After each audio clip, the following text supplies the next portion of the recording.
Hello again and welcome to War Stories, behind the scenes tales from the front lines of the media. I'm your host, Tom Curley. Welcome to the show. If you're new to the show, what we do is me and friends of mine tell war stories, basically stuff that happened to us in our days in the biz. And the biz in this case is showbiz. I was a director for CBS News for almost 40 years. Before that, I worked for ABC Radio Network. So I've got all sorts of crazy stuff that went on behind the scenes. And my partner in crime here, Mr. Garry Armstrong, a veteran TV reporter from Boston, has a ton of stories from the front of the camera. Garry, welcome to the show. How the hell are you? Doing well. This is our Dirty Dozen show, is it not? No, believe it or not, is our 13th show. We actually did our dozen. We actually hit our dozen last week. Hard to believe, but that is the case. Son of a gun. I know. They said it wouldn't last. Really good reaction to last week's show, surprisingly, and I remember both of us were a little nervous about it because basically, if you remember last week, we sort of got into stories about famous people that were really nice and famous people that were not. And you know, both male and women, especially some of the women. Turns out you don't need a dick to be a prick, and we were both a little, we were both a little like, gee, you know, should we, you know, do that and dump on these people? And I remember my wife Ellen said, "Oh, are you kidding? That's what people want to hear. That's what I was really interested in." And your wife Marilyn basically said the same thing. So I think we're a little too sensitive. And you think about today's environment and stuff that you see on the internet. It was all pretty mild, and it was all the truth. You're right. So yeah. Yeah. So I think you nailed it. You nailed it. We're kind of, whether we want to admit it or not, with the front that we give people, we're kind of old school conservative, thinking back to what our parents taught us was right and what is wrong. You take that as the backdrop and throw us into this crazy show business world, and we do get confused. Yeah, and today's political climate. I know there's a famous quote. You know, there was a famous feud between Betty Davis and Joan Crawford. And when Joan Crawford died and they told Betty Davis about it, the press, her response was, "My mother told me to never say nice, bad things about dead people, only good. Joan Crawford is dead. Good." And that was it. That's So I thought that was pretty cool. Let's see other notes. Old business from last week. I forgot to put up a font to correct it, but you were telling a story about Jerry Lewis and how you basically got him from being a dick to being a fan by talking about how much you liked him in the movie starred in with Robert De Niro. You said it was the King of New York. Actually, it was the King of Comedy.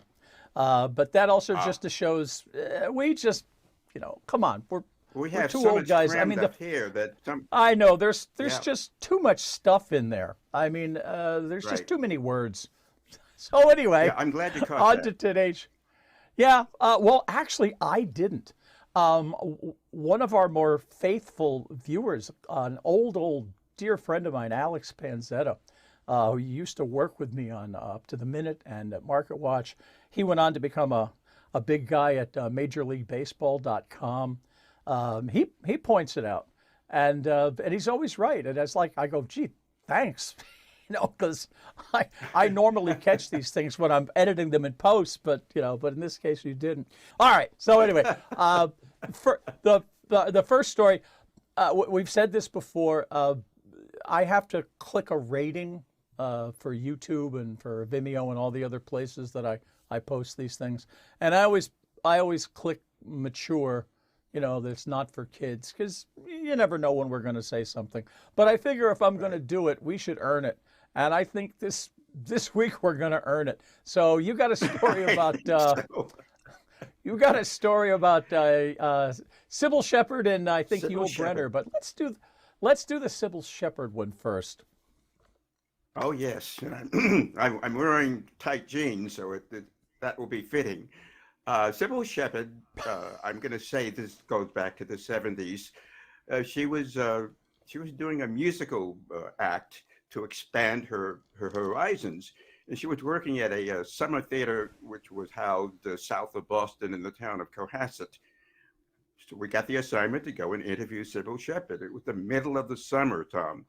I was wearing, I don't remember where I got it or whatever, but I was wearing a terrific Italian silk suit, which you wrapped around the garment, and your chest was exposed. So there I was in all my glory, and my cameraman, a good-looking dude, also was wearing a similar outfit. Again, his shirt was open to his waist. And we were set up in Sybil Shepherd's tent waiting for her to finish her act. And we looked at each other and I think we said, boy, we really look good. And we both agreed. Well, Sybil Shepherd came into the tent, waved at us, went behind her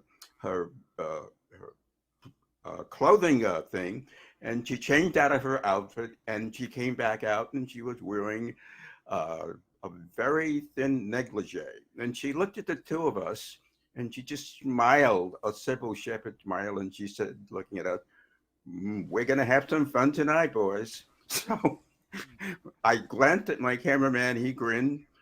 We sat down. We did the interview, and we'll go back to that if necessary, if we have time. But the interview went well. It was over, and I had to do what we call the stand-up close, the thing you see at the end of a report where the reporter is talking on camera. So we stationed Garry outside of the tent, which was open. And Sybil said, don't worry, boys, I'm going to take care of you. So I'm standing there posed, you know, how the reporter stands, giving you the side shot. And I looked over my shoulder, and there was Sybil at the opening of the tent wearing that negligee. And it was open so that you saw just enough right down to the waist. And I just smiled. I did the stand-up. I did it in one take, and we did one more for protection. And we got a courier to take the piece back to Boston. They wanted to run it on the 11 o'clock show. And we were standing around chatting with Sybil Shepherd, waiting to hear back from Boston that the piece was okay. And everything seemed to be going well. And then we got a call back from Boston saying, Garry, the piece is great, but we got a problem because on your stand-up, the cameraman started very tight on Sybil Shepherd. That was okay. But when it pulled out to you in all your glory in your Italian silk suit, and the shot went all the way down below your waist, we could see that you had an erection. You had a hard on, Garry, on camera.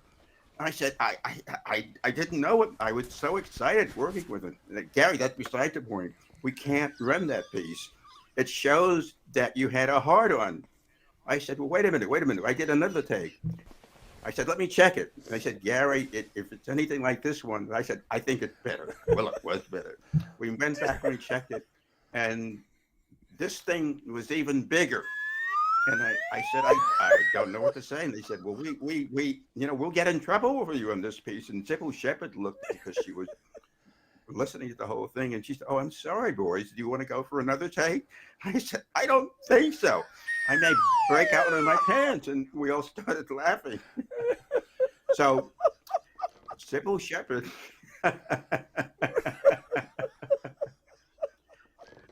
I will never forget that. That's where, ultimately someone threw me the line, you're short, but yeah, size does matter. Is it true what they say about black men?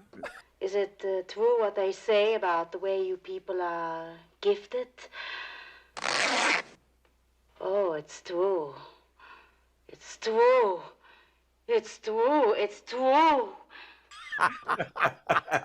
It's so true. But bless her heart, Well, Sybil Shepherd was besides being a terrific looker. She told wonderful stories about working on that movie, The Last Picture Show.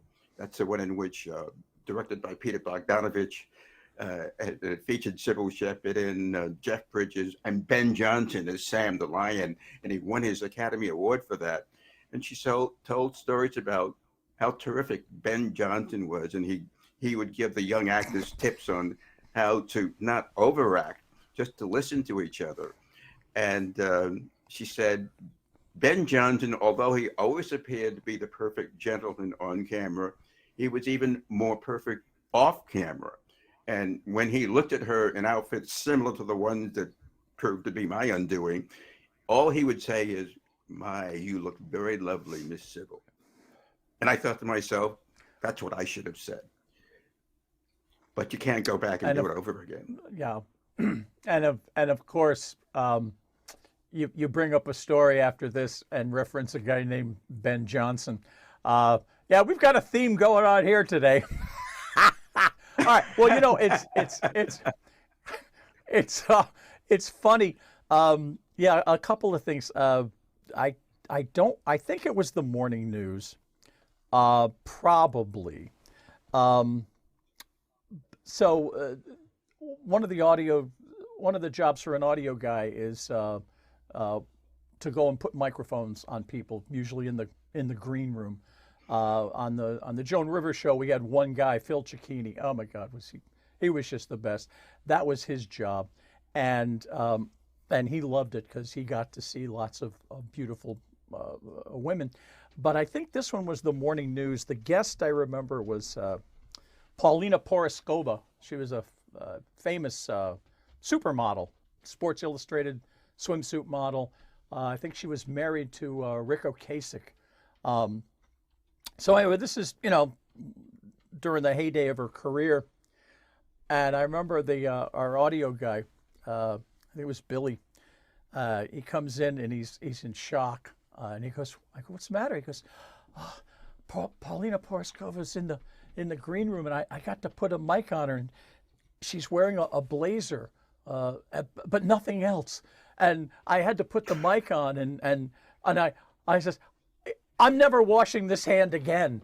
And it was like just the funniest thing because he was in such shock. And it was, I mean, you couldn't say anything. I mean, she was a supermodel, and then the other one was, we used to have a correspondent. She was also an anchor for a while. His name was Jane Wallace.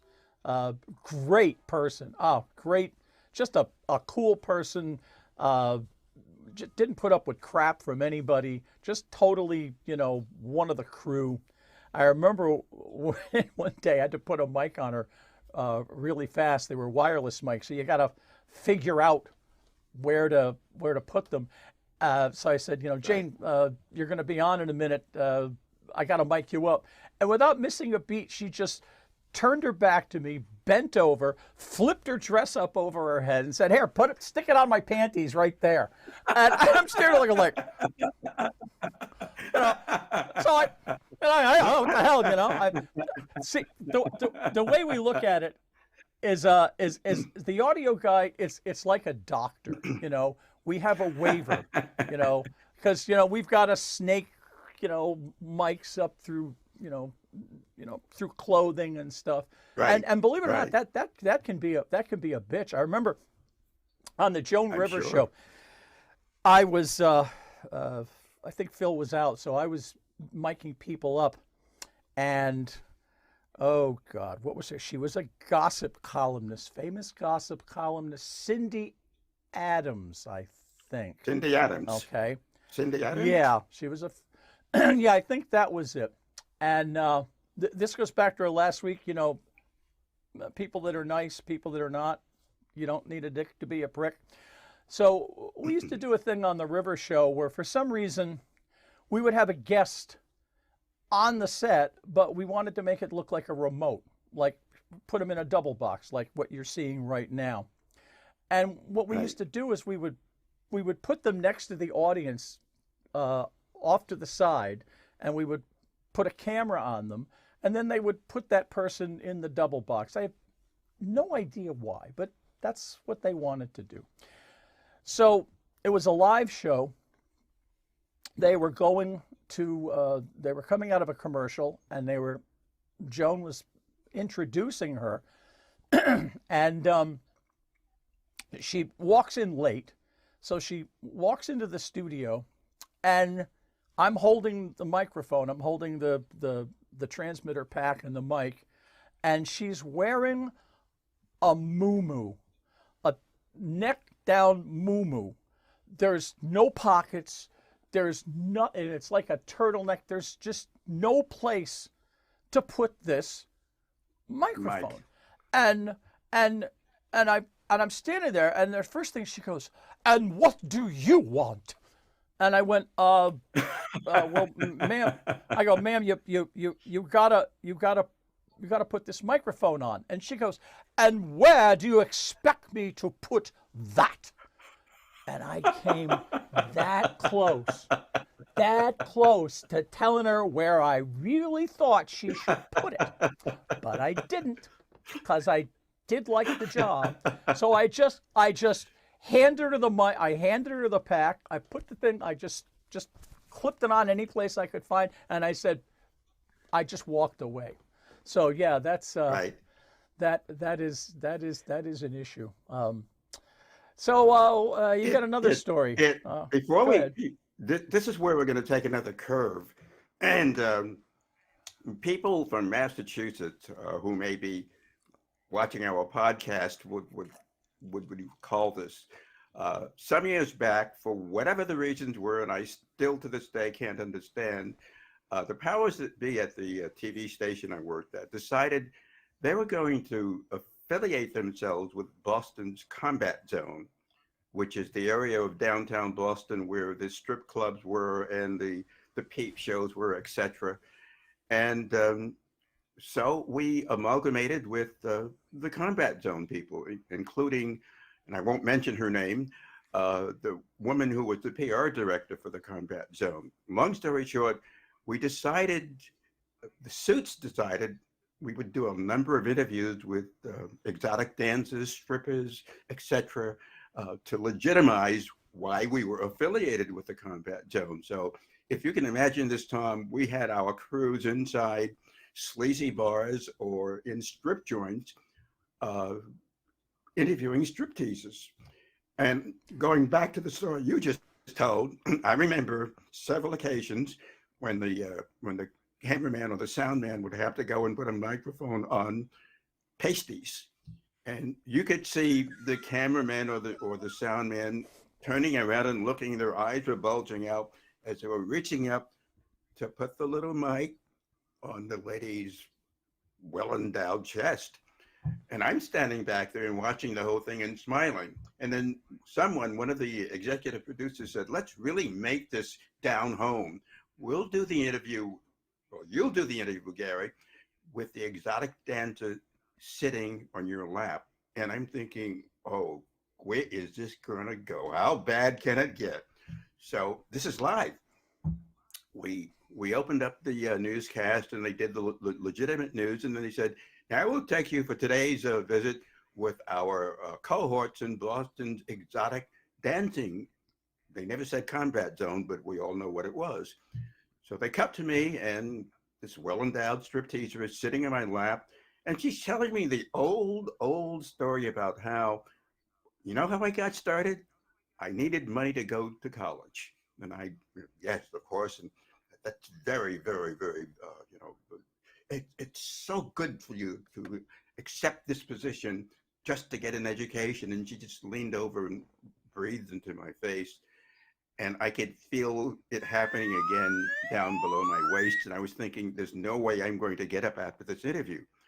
Well, she talked about how hard it was to go to college and also do her job as a stripteaser. And I found myself asking the question, well, how hard was it? And she says, "Don't you feel it right now, Garry?" And I just turned to the cameraman and said, "We'll be back right after this." And I could hear the people yelling at me inside my IFB, "What the heck are you doing there, Armstrong?" And I said, "I can't control my body." She asked me, "How hard is it?" And they said, "Well, we're coming back to you live. And I said, you don't want to do that. They said, you're back live. And I said, well, here we are, back hard and fast on this newscast. And her name was Princess Cheyenne. She was a big deal in the exotic entertainment industry. And she just, let me tell you, she rode me right until the end of the newscast. And I was done for the day. Completely done. And I tried, one of those things where you try to button your sports jacket over your trousers. And it was a well-cut sports jacket, but when it got down to the tail of the sports jacket, you could see the bulge. And they were taking PR shots, and I just thought, I never could imagine my career as a news reporter reaching this level. But it did. But it did. What's the old line from Groucho Marx when the famous actress he was always in the movies with was sitting on his lap? He said, let's trade places and talk about the first thing that pops up. Or something to that effect. All right. Oh, my God. One of the cool things about this show is that Garry and I have a discussion before the beginning of each show, and then we talk about what we're going to talk about, and then we never talk about it because we get sidetracked by whatever. Neil Brenner has been sitting in the back. Well, and here's the sad part: he's going to have to be sitting. He's going to have to be sitting till next week. We've done it again. We've run out of time. I mean, maybe we could make that. He's going to become, we've actually been pushing this for a while. He's becoming like the Matt Damon on the Jimmy Kimmel show. We ran out of time, but we've run out of time. Besides, I don't think we're going to be able to top that. No, we can't. And yes, if there are any doubters about this, I don't know if the station would really want to do this, but if anyone says, oh, that's a bunch of garbage, you're just making this stuff up, I have to assume in the vaults of the station I work for, they have all the archived material, and this stuff is there. Absolutely. In case we meet in court, the stuff is there. That's needed in court. It gives whole new meaning to the term, I've got to film a stand-up. So on that note, it's of course time for the plugs.